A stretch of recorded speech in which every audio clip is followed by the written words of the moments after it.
I'm going to let you in on a secret.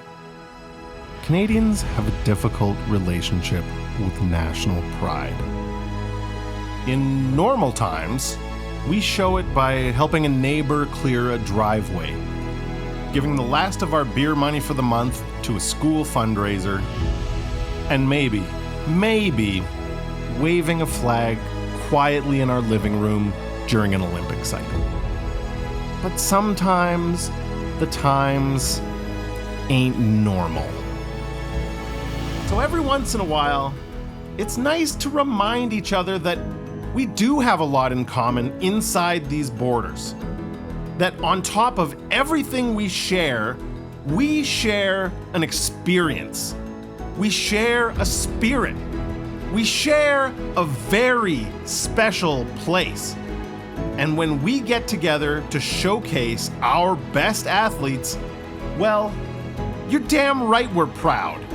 Clearwater BC is home to Helmkin Falls, valleys that bamboozle the eyes and overwhelm the senses, and the Canadian National Championships.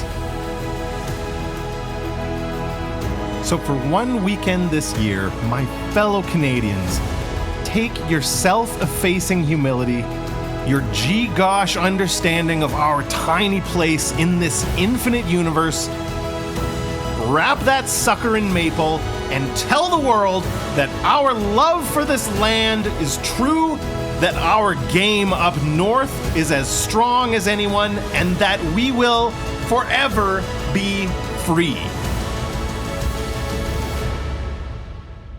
Enjoy the show.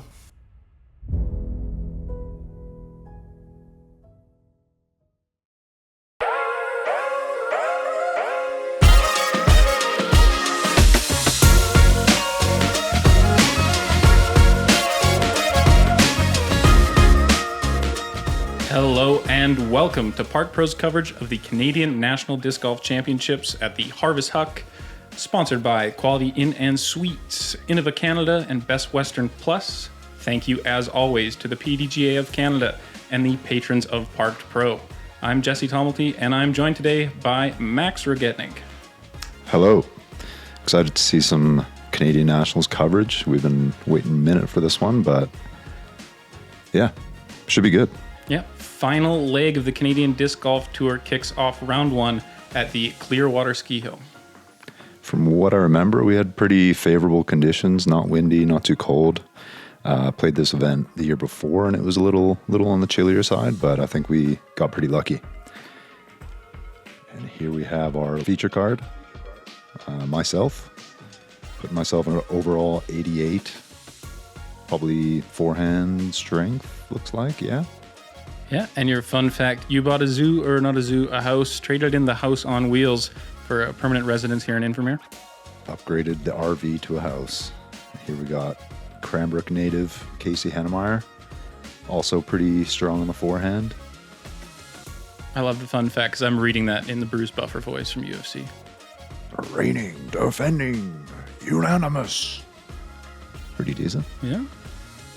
Third on the card, Thomas Gilbert is he from Toronto? The Toronto area, yeah. Ontario, at least. Yeah. I mean, power, definitely his game. Long thrower. I mean, one of the longest throwers in the world. So definitely 99 is warranted.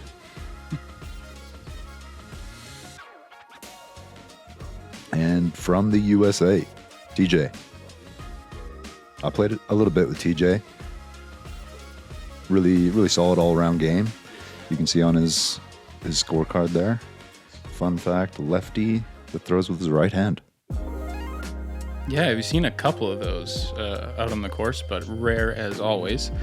First, we're going to check in with the Disc Golf Tour overall standings. Casey Hanemayer in the narrowest of leads, 1 point over Noah Higgins, and then a couple Ontario guys in the mix, Cam Zanini, Martin Hendel, Thomas Gilbert, with the young gun Luke Lefebvre sneaking into fourth place and within reach. Yeah, I can't remember if this was double points or multiple points, but yeah, definitely a lot on the table. The win is in everybody's grasp there. And to get that win, you will have to get off to a good start on hole 1 here, 491 feet. It's a pretty soft starting hole where you're going to want to pick up a birdie. Most players will be throwing some form of hyzer shape in the line. The drone is flying now, fading into the left here. Longer distance will get you into eagle range and push you up just to the base of this hill where you can make a fairly unobstructed uphill putt. Yeah, pretty much just anything in that landing zone, and you should have a pretty unobstructed upshot. You can't quite reach the basket, even though it's not that far for a par 4. Good afternoon, everyone, especially our Parked Pro viewing audience across Canada and around the world. Welcome to beautiful Clearwater BC and the 2024 Canadian Nationals, sponsored by Innova Champion, Best Western Gateway to the Falls, and Quality Inn and Suites. This is the MPO Division first round feature card starring 4 world-class players. Teeing off first, he was a podium finisher at 2023 Nationals. He has 25 pro wins, including an A-tier in Sweden. Sponsored by Discmania and hailing from Invermere, BC, Max Regitnig. Quite the intro. Yeah, paying some respects. What are you throwing here, Max? I'm throwing a S-Line PD2, just trying to dump, get left. Because you can get a little squirrely with either hitting the foliage early or pushing it too straight. Next so on the overstable, tee, he is the defending and 2023 Canadian Nationals champion. He has a total of 5 A-tier wins, sponsored by Prodigy, Limber Disc Golf, and Flex Zone. From Cranbrook, BC, Casey Hanemayer.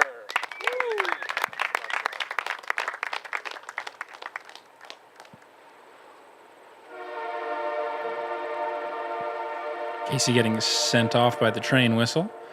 Not entirely sure which disc this is out of him. Yeah, I mean, you can really just throw anything that puts you in. It's not that far either. You're probably only throwing 350 to 400.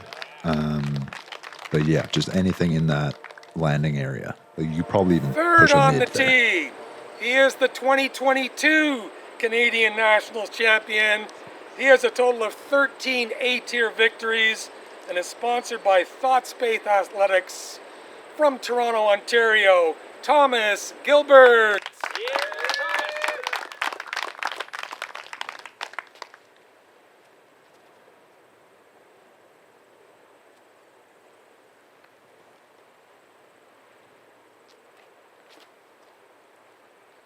Yeah, smooth hyzer.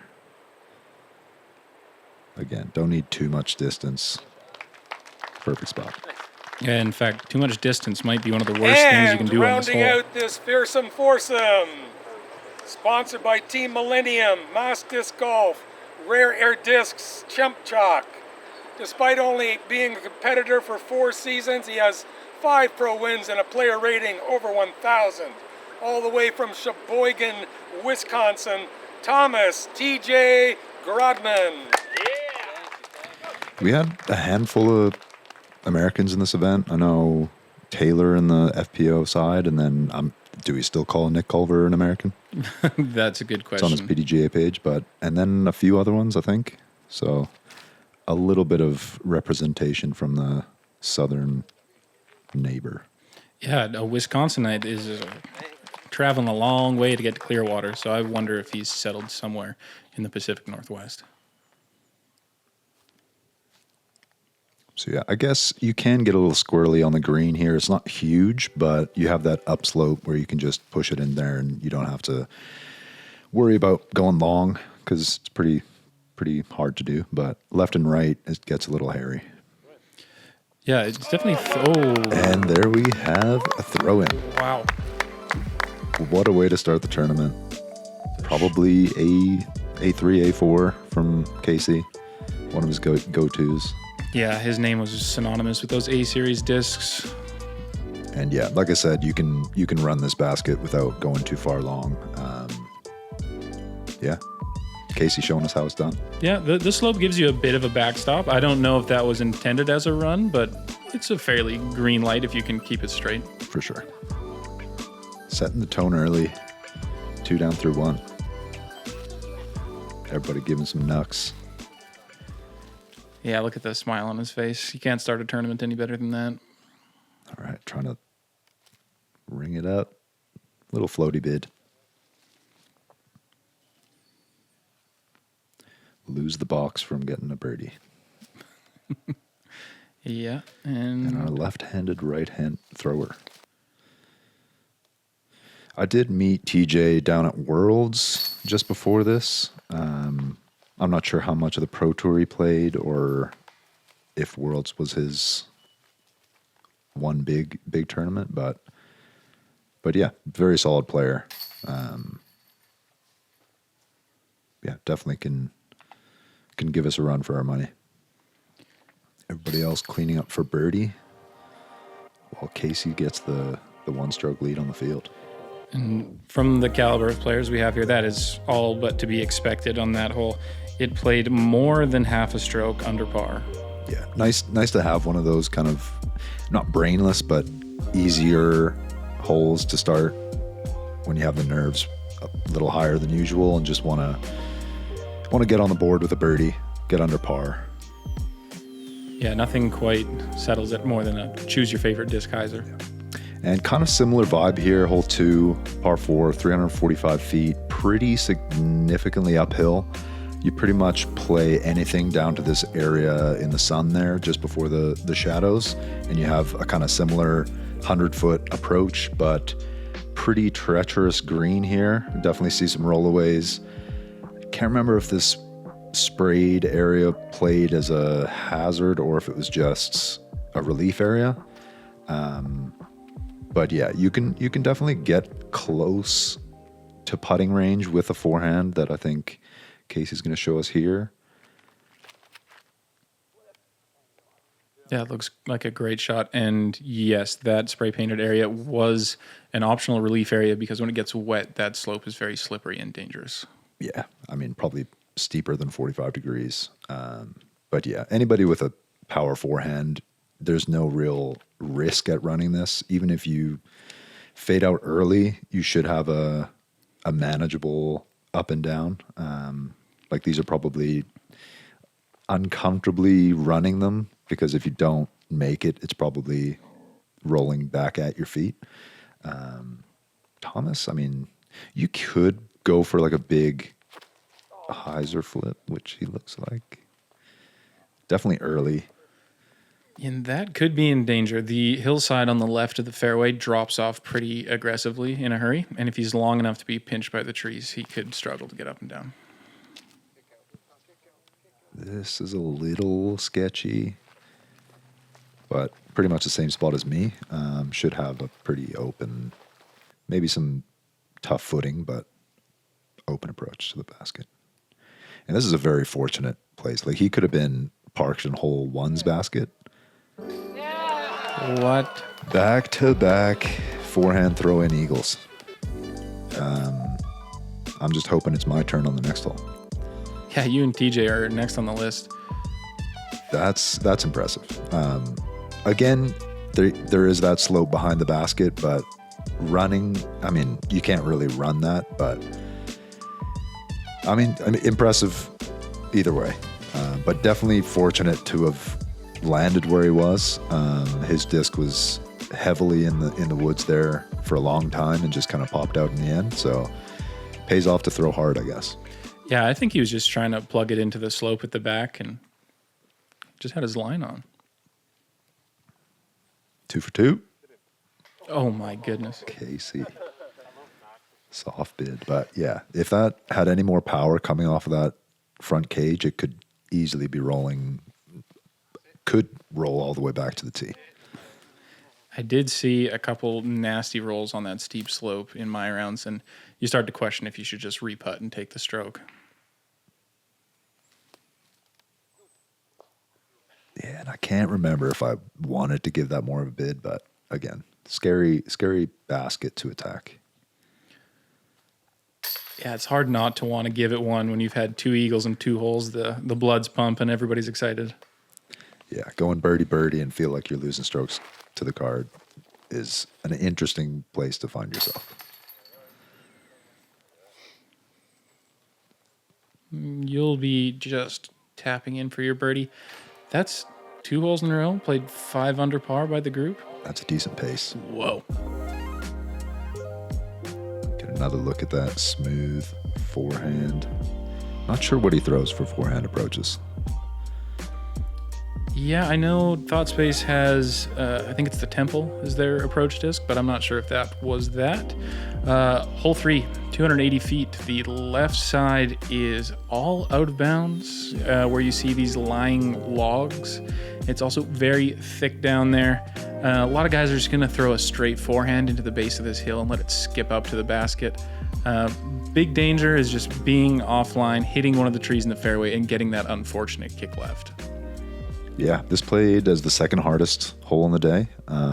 Definitely roll-away potential on any putt, so want to put it close and make your putts here.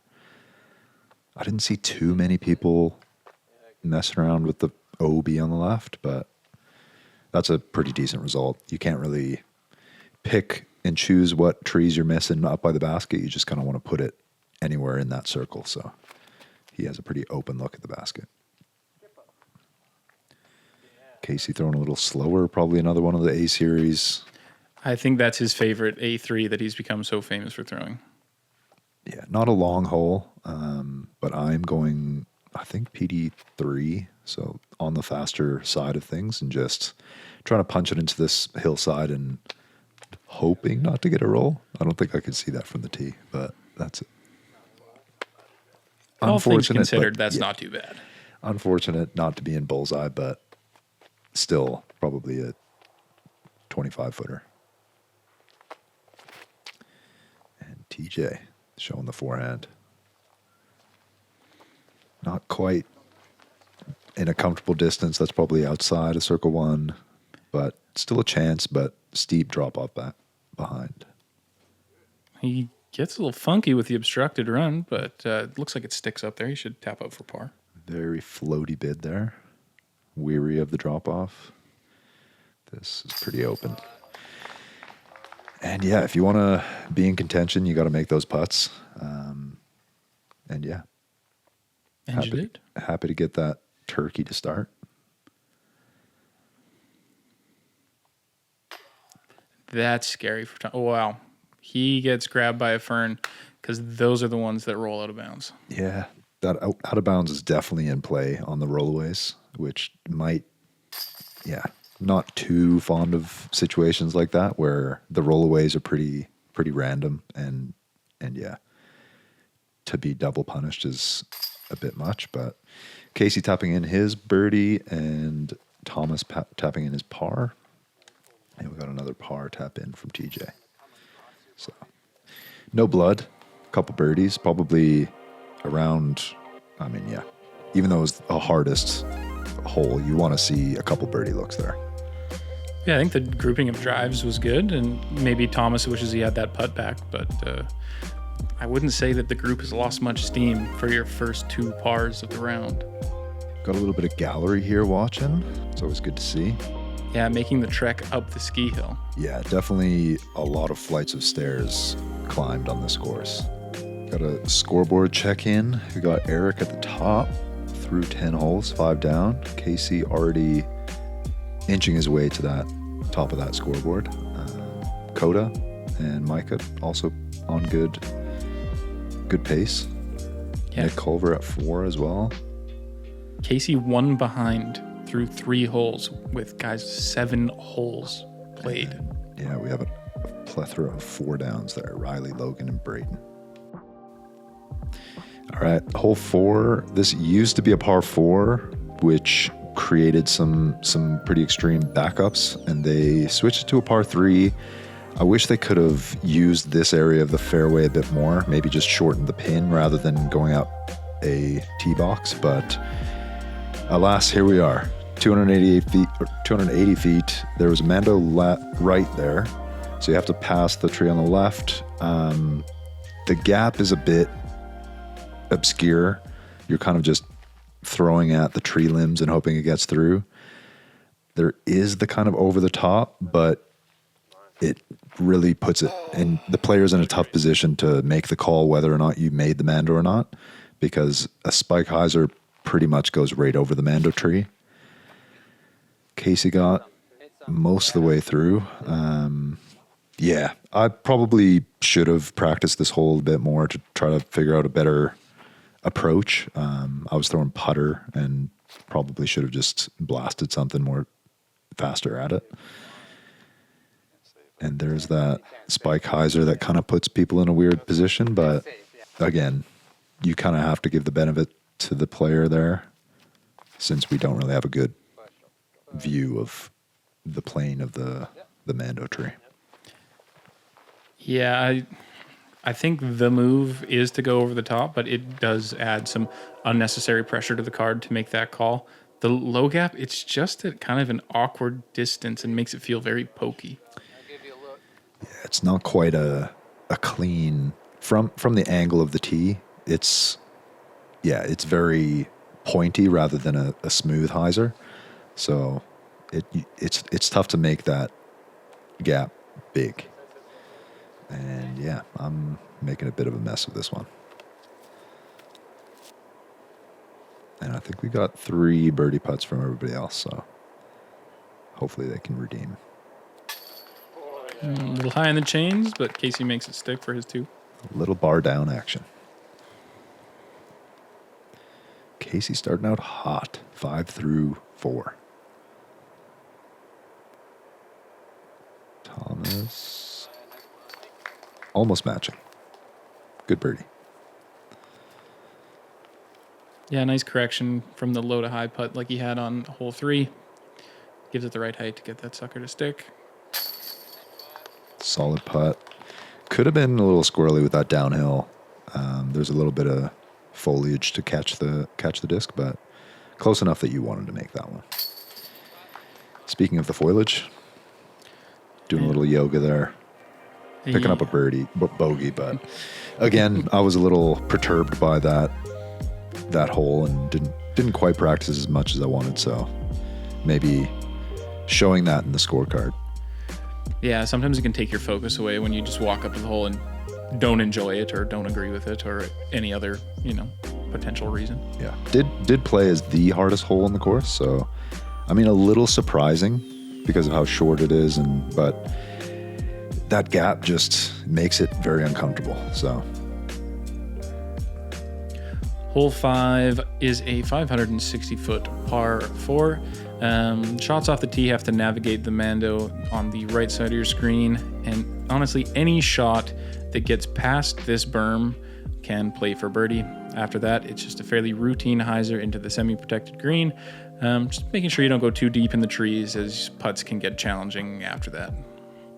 Yeah, second shot definitely plays uphill, so any distance that you get off the tee does help making that upshot feel a lot shorter, but again, it's a comfortable enough gap that you want to go for the distance, but you can get a little in trouble.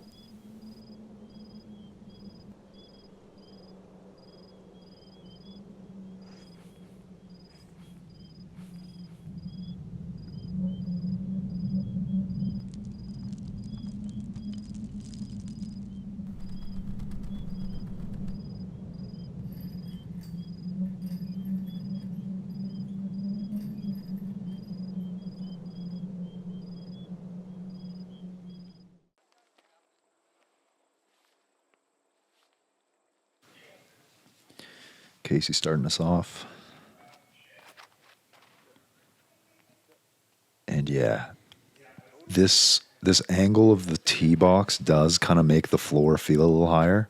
Can't remember if it is kind of the hill just hanging out there, but a couple of these tee pads are sunken into the ground a bit. But yeah, high floor and low ceiling with the branches does definitely make this gap smaller than it might look like on camera. That's a great shot from TJ. Great pull. And yeah, anything out here, you'll have the birdie opportunity. Just anything further makes it a lot easier.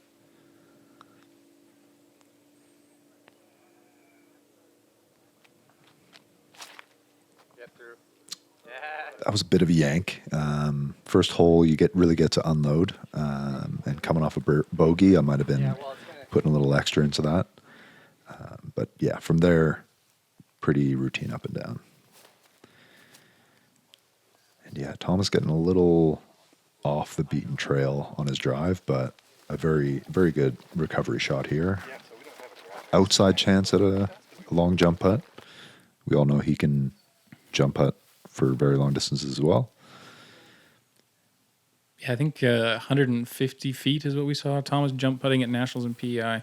Yeah, he likes to jump putt mids at a certain distance, and I'm not sure if that's just a stability or an actual distance thing, but yeah, so definitely not out of his wheelhouse. Not a problem that many other players have either. No. And TJ and I, pretty routine up shots to pretty short birdie putts. Looks like a putter in his hand, but decent bid. Yeah, had all the distance it needed. And yeah, like you said, really the only thing is going long on this basket that puts you in some tricky scenarios, but TJ making easy work of that.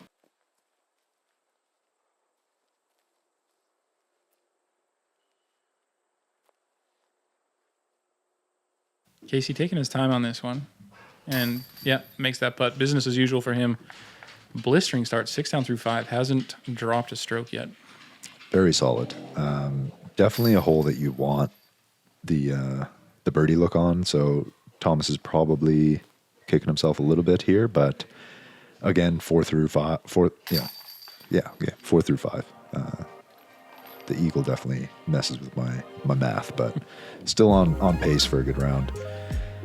And yeah, so 3 birdies and a par. I mean, playing good golf. Yeah. The card is putting on a Nationals lead card show so far. Yeah, I think me, Thomas, and Casey were the 3 highest rated players at the tournament, but TJ definitely holding his own. Hole 6, par 3, 390 feet. Playing on a pretty substantial slope, but the green is pretty fair. And most people are probably throwing either a mid or a fairway. A little bit downhill, I would say. Could definitely get a little squirrely with some wind. But yeah, again, long of the basket gets you into trouble. So yeah, playing anywhere inside the circle is a win. Yeah, the biggest issues I saw guys have is be afraid of pushing it out over the slope, like Casey's doing almost perfectly here, and then fading up on the left side, and it gets very, very difficult to have any look at the basket. Yeah, I like throwing the mid just to know I'm not going long, because I've seen some people in some weird places on this hole with the fairway driver, and I think plays middle of the pack for difficulty. So a birdie look and you're winning. Looks like TJ got himself a birdie look there. C-line method fading out a little early. As long as those trees aren't in your hands for your putting stance, that's one of the better places you can be on the hole. Yeah, decent spot. Downhill, maybe a little scary, but definitely happy to have an opportunity. Thomas going more hyzer flip. Looks like he got all the distance hanging out with me. Maybe a little bit closer, but again, as long as those trees aren't too obstructive, he should be happy with that.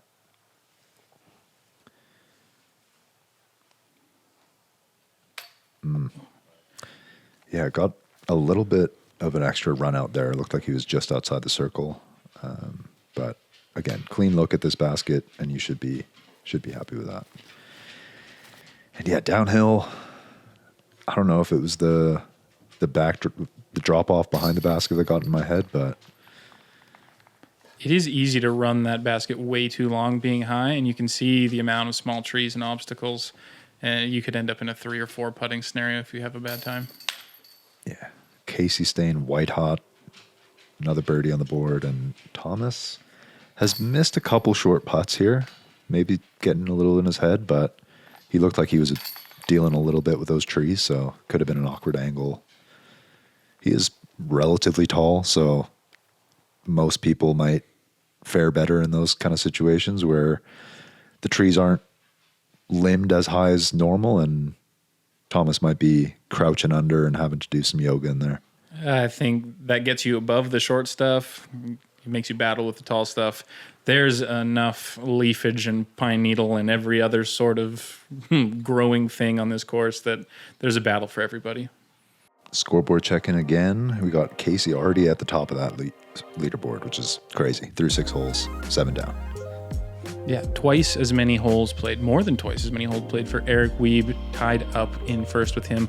Nick Culver, just one behind, Coda Pottsman as well. And trickling down to 4 down through 10 for Riley Douglas in a 4-way tie for 7th.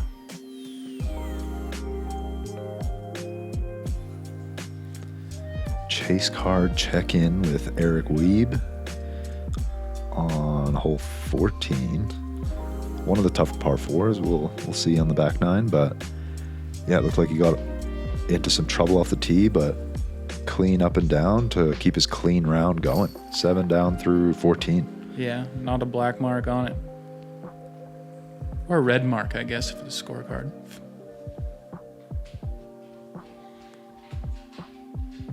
This is hole 7, kind of one of the quirkier holes you're going to play on the ski hill. It plays extraordinarily downhill, 320 feet. This is a flippy putter sit-up or something to get the right to left movement on the downhill. There is also a Mando down. There's a cable hanging across the hole, and it can be slightly uncomfortable to throw under as well. Stops the guys from blasting one over the top and protects hole 8's tee box as well.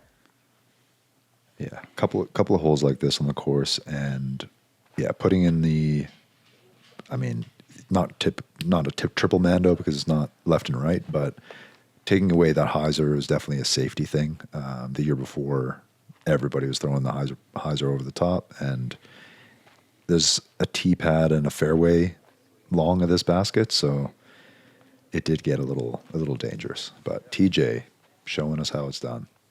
Yeah, getting a great roll here. He threw something more stable than the shot shape I see that actually shapes the fairway, but not being 30 feet in the trees means you have a birdie putt on this hole. Yeah, I was throwing something a bit softer and stable. I think the downhill kind of helps the stability just keep it straight. I just saw a lot of mistakes wide right, and I didn't want to make that mistake because you can kind of squeeze through some of the trees on the left side. And speaking of jump putting mids, Thomas Gilbert jump putting from the tee. Yeah, if that doesn't hit that tree, that's getting all the way there quite easily. 320 feet. Yeah, I think Casey would have wished he jump putt from this position. Not getting too far off the tee, but it is an awkward, it kind of turns early and then it's a tunnel shot. So you're kind of baited into thinking you want to just go left, but you kind of have to straighten something out late in the flight to get all the way there. Yeah, you see a lot of guys throw something maybe stable a little too hard and go into the trees on the right side from the tee. And if you're in there early, it can be really challenging to get any sort of look at the basket. And this guy's looking at the basket.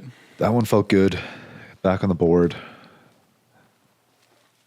Trying to chase down Casey. I knew he wasn't having a birdie look there, so I wanted to get one back from him. TJ joining the birdie party.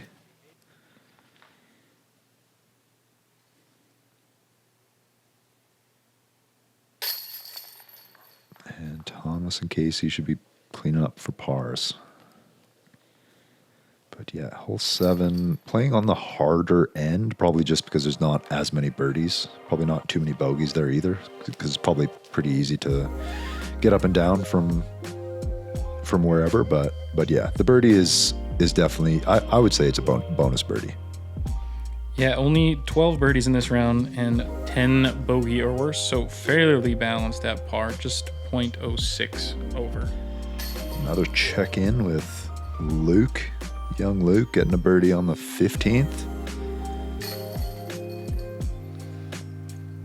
15, as we come to this hole, is a very quirky hole as well. So birdies on this hole are great. Coda carding that birdie to get him to 6 down.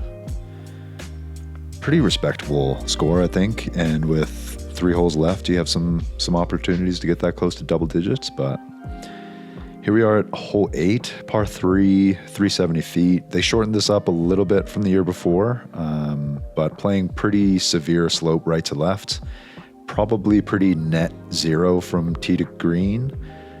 Most people are, if they have a long enough forehand that kind of shapes it from the gap that you're kind of hitting from the tee, but definitely can finesse a backhand turnover there.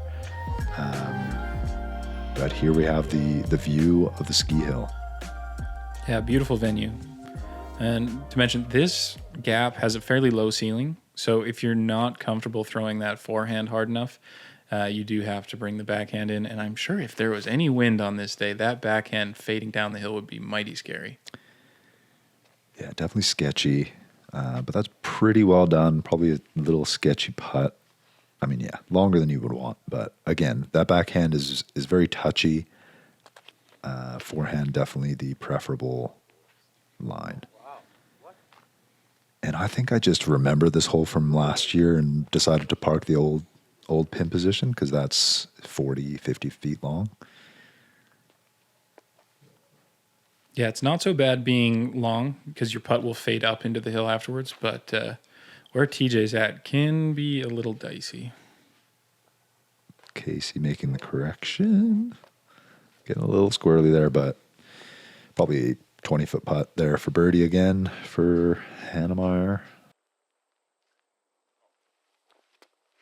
Thomas, more than serviceable forehand. Probably a Firebird. Parks it. Beautiful that's shot. super well done. Yeah. I mean, it is the ceiling that makes the forehand the preferable shot there.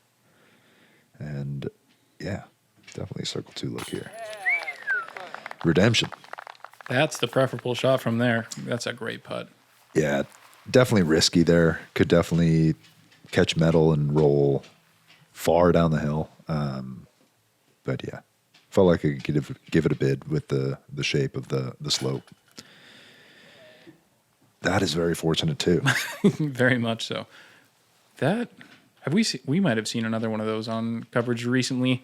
Man, yeah, like you said, what a fortunate outcome because that could have been 55, 60 feet down the hill. That is very, very steep slope, and that could have easily been 100 feet down the hill. That had some steam. Not sure if it was going to catch any of the top of the basket, but the flag saves the day, and TJ taps in for a par. Love the confidence for his round. And, not getting punished for it stops you from losing momentum. Get a little replay at that circle 2 look. That's perfect.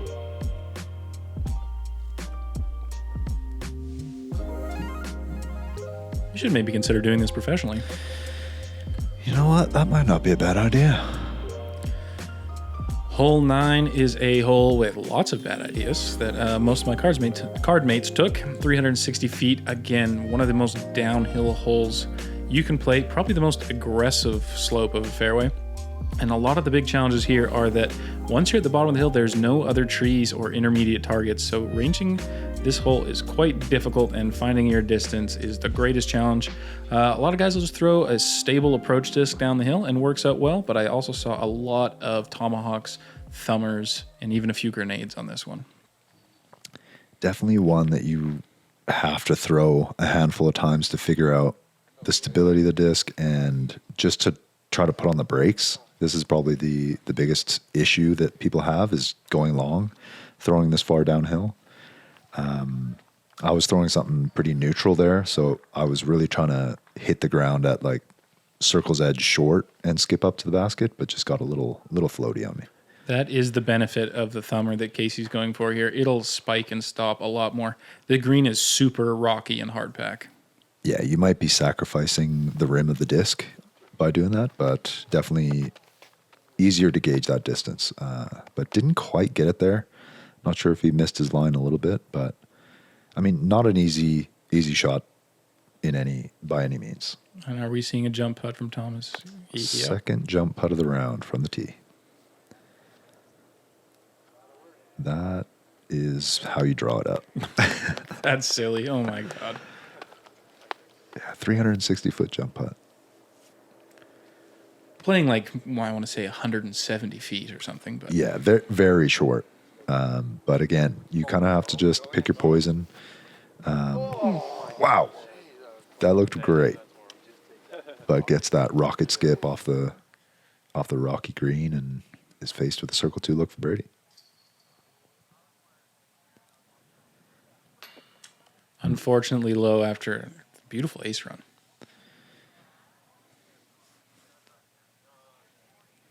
Trying to keep my C2 streak. Little right.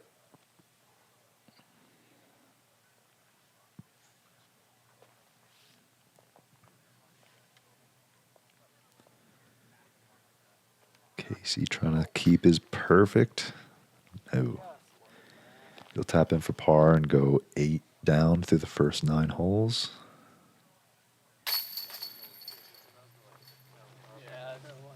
And yeah, hole 9, middle of the pack. Probably not too many bogeys. Yeah, interestingly enough, not a single bogey in the first round. I mean, yeah, unless you're hitting early trees. I think there might have been Mandos left and right, or maybe just... Yes, I think so. Could have been some, yeah. I mean, rightfully so. Yeah, Mando sign there. You don't want to be. There's I think hole 2's tee pad is maybe circle 2's edge to the left of the frame here. So by taking away those big hyzers or left and right, definitely brings the spray. All right, here we have the scores after 9 holes. Nick Culver catapulting to the top.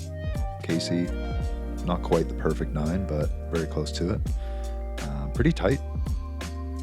Yeah, all things considered, the gap between first place and 10th on the bottom of our scoreboard here is 4 strokes, and it's something that the guys with holes to play can make good use of in the back 9. For sure. A lot of people only through not too far through the course there, so definitely have some holes left. You should also give your attention to the back 9 coverage coming soon on Park Pro. Like, subscribe, and maybe just sign up for the Patreon. Thanks.